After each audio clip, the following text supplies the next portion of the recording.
Hello, I'm Sarah DeBarro, and today I will be giving a speech on the Roswell UFO crash. And here's my audience. Okay. Okay. There are many stories tied to the Roswell UFO crash in 1947, but what really happened on that fateful night? Was an alien spaceship really spotted in the sky, or was it simply a weather balloon that happened to land in a field nearby?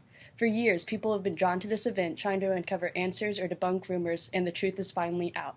An alien spaceship crash landed into a field on the night of July 8, 1947. The next morning, a rancher stumbled across what seemed to be extraterrestrial debris. Perplexed by what he found, the rancher reached out to the local Air Force, but the Air Force claimed the debris was simply a weather balloon. The cover-up did very little to ease the public, and instead the event gained national attention. The government came out with yet another claim, stating they were doing a project that required high-altitude balloons to spy on nuclear weapons development in foreign countries, a poor justification that was met with even more backlash. Why would the government attempt to debunk the rumor multiple times?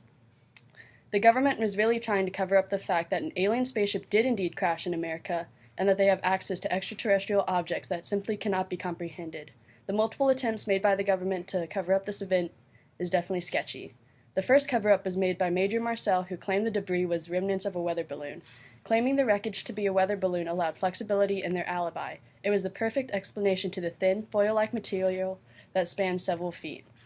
Further concerning was the fact that any witness to the crash and recovery effort was transferred out or even seemed to disappear, and led to suspicions of intentional government intervention and cover-up.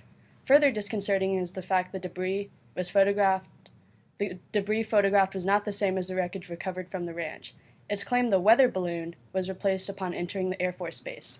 The second attempted cover-up came from a new government project named Project Mogul, where microphones were placed on high-altitude balloons to ultimately spy on the Soviet Union. In June and July of 1947, multiple balloon flights from NYU were launched from an airfield base in New Mexico, some of which spread over a few hundred feet.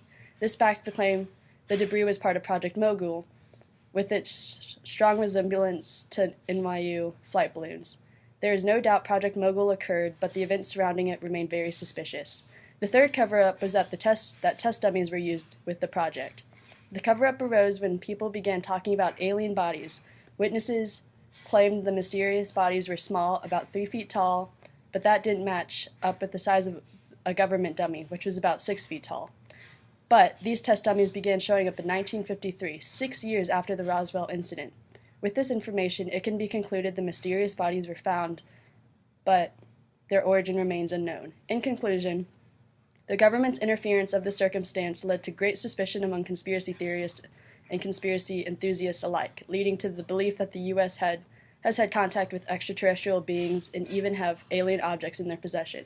Thus, I believe UFO incident in Roswell, New Mexico was another made-up story about contact with extraterrestrial beings. I think conspiracy theorists choose to believe various theories due to distrust of the government or the arrangement of details that lead them to this conclusion. They read a few ambiguously credible sources and reach a conclusion from facts that are hard to discern from truth or false notions.